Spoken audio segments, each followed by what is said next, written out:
প্রার্থী হলেন পানিহাটি থেকে, মানুষের কাছে কি বলবেন এবং কি মেসেজ দেবেন আপনি?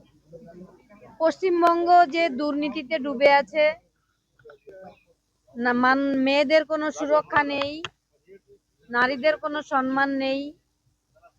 কোনো কিছু একটা ঘটনা ঘটলে সেখানে বলা হয় রাত্রে মেয়েরা বাইরে বেরোবে না, রাতে নাইট ডিউটি দেওয়া হবে না, 8টার পরে মেয়েরা বাইরে বেরোবে না।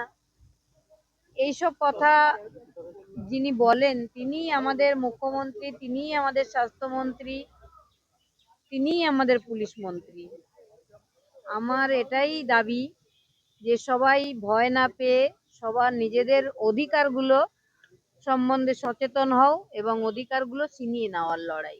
এই যে পানিহাটি থেকে আপনি প্রার্থী হওয়ার পরেই একটা অংশ থেকে তো প্রচুর আপনাদেরকে নিয়ে সরব হয়েছিলেন, এবং লেফটের যিনি প্রার্থী কলতান, আপনি এক্সপেক্ট করবেন যে তিনি তার প্রার্থী পদ প্রত্যাহার করবেন বা তার কাছে কোনো মেসেজ দিতে চান? কারণ না, তিনিও তো এই আন্দোলনে ছিলেন। আমি কোনো মেসেজ দিতে চাই না।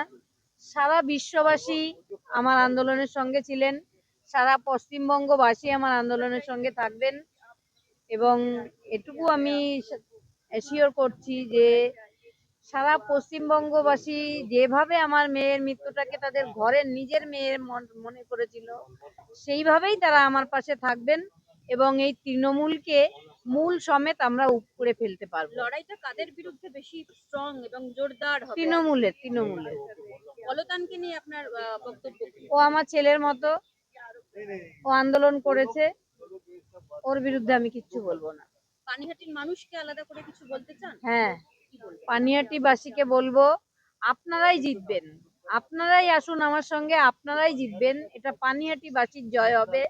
পানিহাটিবাসী যেটা ভয়ে চুপ করিয়ে রাখা হয়, যে মুখ্যমন্ত্রী একটা থ্রেড কালচার চালান, সেই থ্রেড কালচারের একটা অংশ, যেটা একটা ফ্যামিলি, সেই ফ্যামিলি পুরো পানিহাটিটাকে ধ্বংস করে রেখেছে। নর্দমা, ফ্যামিলির কথা বলছেন? ঘোষ ফ্যামিলি। নির্মল ঘোষের কথা বলছেন? হ্যাঁ, তো তাদের হাত থেকে পরিত্রাণ পাওয়ার জন্য পানিহাটিবাসীকে বলবো সবাই সরব হবেন, তাদের নিজেদের লড়াই নিজেরা লড়বেন এবং জিতবেন। সোশ্যাল মিডিয়াতে আমি জানি না আপনি দেখেছেন কিনা, সোশ্যাল মিডিয়াতে একটা কম্পেয়ারও হচ্ছে যে নির্ভয়া দিদির মা তিনি রাজনীতিতে এলেন না, কিন্তু অভয়ার মা তিনি আমি এই বিষয়ে কোনো কথা বলবো না, এখন সময় বলবে। Thank you.